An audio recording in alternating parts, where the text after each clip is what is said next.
ဆုံးစီနေသူတစ်ပါးရဲ့ပါဇက်ဖြားတဲ့မှာစိတ်ညစ်မနေနဲ့ပျော်ပျော်သာနေခဏလေးဘဝဟာကောင်းဘက်ကတွေ့ခံစားမနေစမ်းနေငါဘဝမှာငါသာမရှင်ပဲဟေးတွေ့ကြောင်မနေနဲ့လမ်းပြောင်းမနေစမ်းနေရာရာကိုရင်ဆိုင်လိုက်စားဟေးအကောင်းမြင်မဲ့အစိုးများပေပဲ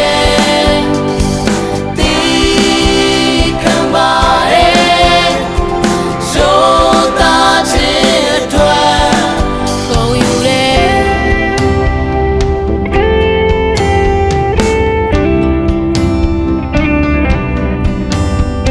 အသေး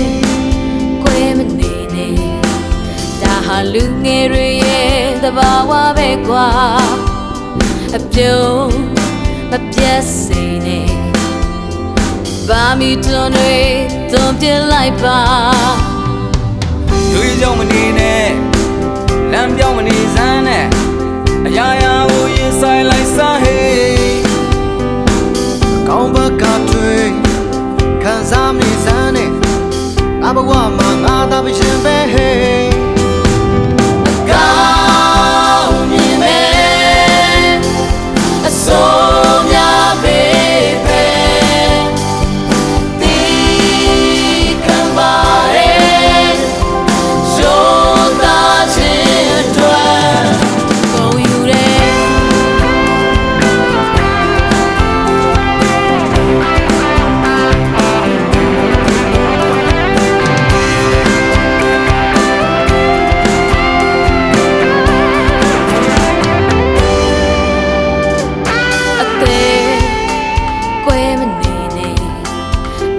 လူငယ်တွေရဲ့သဘာဝပဲကွာ